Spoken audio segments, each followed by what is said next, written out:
जर तुम्ही आत्ताच फर्स्ट इयरला ॲडमिशन घेतलं आहे आणि तुम्ही पण एखाद्या स्कॉलरशिपच्या शोधात आहात, तर हा व्हिडिओ तुमच्यासाठी आहे मित्रांनो. तर नमस्कार मित्रांनो, मी यश स्वागत करतो परत एकदा एका नव्या व्हिडिओमध्ये.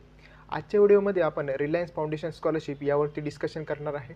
तर तुम्हाला या स्कॉलरशिपसाठी एलिजिबिलिटीचा क्रायटेरिया काय आहे, त्याचबरोबर तुम्हाला किती अमाऊंट स्कॉलरशिप भेटणार आहे, या सर्वांची इन्फॉर्मेशन आपण या व्हिडिओमध्ये घेणार आहे. तर चला सुरू करूया.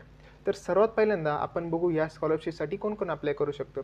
तर ह्या स्कॉलरशिपसाठी जे कोणी भारताचं सिटिझन आहे ते या स्कॉलरशिपसाठी अप्लाय करू शकतं.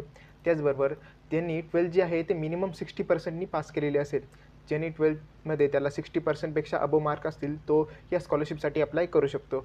त्यानंतर त्याचा फॅमिलीचं इन्कम जे आहे ते लेस दॅन 15 लॅक्सपेक्षा कमी असलं पाहिजे आणि जर त्याचं फॅमिली इन्कम 2.5 लॅक्सपेक्षा कमी असेल तर त्याला जास्त प्राधान्य हे दिलं जाणार आहे. त्याचबरोबर तो स्टुडंट आहे तो करंटली फर्स्ट इयरमध्ये ॲडमिट झालेला असला पाहिजे. म्हणजे त्यांनी आत्ताच 25 आणि 26मध्ये फर्स्ट इयरला ॲडमिशन हे घेतलेलं असलं पाहिजे. ठीक आहे. त्यानंतर जे काही ॲप्टिट्यूड टेस्ट होणार आहे त्यांची ती ॲप्टिट्यूड देणं हे मॅन्डेटरी असणार आहे. जर त्या स्टुडंटनी ती ॲप्टिट्यूड टेस्ट दिली नाही तर त्याचा स्कॉलरशिपचा जो फॉर्म आहे तो पुढे सिलेक्शन नाही होणार आहे. ठीक आहे. तर यासाठी जे काही डेडलाईन आहे ती डेडलाईन बघू. तर यासाठी डेडलाईन असणार आहे 4 ऑक्टोबर 2025. या तारखेपर्यंत तुम्ही या स्कॉलरशिपचा अर्ज हा करू शकता. ठीक आहे. त्यानंतर त्याचं जे काही सिलेक्शन प्रोसेस आहे ती सिलेक्शन प्रोसेसवर एकदा नजर मारू. तर यामध्ये तुम्हाला ॲप्लिकेशन फॉर्म जे आहे ते ॲप्लिकेशन फॉर्म तुम्हाला सबमिट करायचं आहे. त्यामध्ये तुमची पर्सनल इन्फॉर्मेशन असणार आहे, कॉन्टॅक्ट नंबर वगैरे असणार आहे. त्यानंतर तुमचे अकॅडमिक इन्फॉर्मेशन असणार आहे.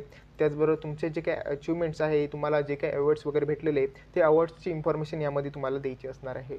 ठीक आहे. त्यानंतर तुमचे डॉक्युमेंट वगैरे सबमिशन तुम्ही करायचं आहे. त्यानंतर तुमची एक ॲप्टिट्यूड टेस्ट होणार आहे.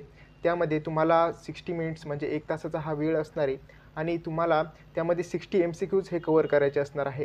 तर त्यामध्ये MCQs बेस असणार आहे मित्रांनो, तुमची जे काही व्हर्बल ॲबिलिटी असणार आहे, त्याचबरोबर लॉजिकल ॲबिलिटी आणि न्यूमेरिकल ॲबिलिटी यावरती तुम्हाला हे ॲप्टिट्यूड टेस्ट ही डिपेंड असणार आहे. ठीक आहे. त्यानंतर तुमचं सिलेक्शन होणार आहे. त्या सिलेक्शनमध्ये तुमचे जे काही ॲप्टिट्यूड टेस्ट आहे त्याच्यावरती प्लस तुमचं फॅमिली बॅकग्राऊंड आणि तुमचं ॲकॅडमिक्स जे काही प्रिव्हियस तुमचं ॲकॅडमिक्स आहे त्यावरती तुमचं सिलेक्शन हे होणार आहे.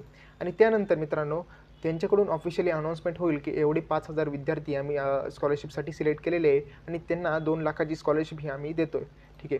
तर यासाठी जे काही ॲप्टिट्यूड टेस्ट होणार आहे तर यासाठी अभ्यास कुठून करायचा, तर त्यांनीच मित्रांनो फ्रिक्वेंटली आस्क्ड क्वेश्चन म्हणजे जे क्वेश्चन्स वारंवार त्यांनी विचारले गेलेले आहे त्या क्वेश्चनची लिस्ट या ठिकाणी दिलेली आहे. तुम्ही या ठिकाणी त्या क्वेश्चनची लिस्ट पण बघू शकता. त्याचबरोबर ॲप्टिट्यूडसाठी काही सॅम्पल क्वेश्चन पेपर्स पण त्यांनी या ठिकाणी दिलेले ते पण तुम्ही एकदा चेक करू शकता. तर याचा अभ्यास केल्यानंतर तुम्ही जर ॲप्टिट्यूड टेस्ट दिली तर नक्कीच ही स्कॉलरशिप तुम्हाला भेटू शकते. तर यामध्ये तुम्हाला जे काय आहे ती 2 लाख रुपये स्कॉलरशिप भेटणार आहे. ती तुमची पूर्ण जेवढी डिग्री आहे ती डिग्री कंप्लीट होईपर्यंतची स्कॉलरशिप असणार आहे मित्रांनो. यामध्ये काही स्टेजेस असतील त्या स्टेजमध्ये तुम्हाला ही स्कॉलरशिप आहे ती प्रोव्हाइड केली जाणार आहे. ठीक आहे. जर तुम्हाला व्हिडिओ आवडला असेल तर लाईक करा, शेअर करा आणि चॅनलला सबस्क्राईब करायला विसरू नका.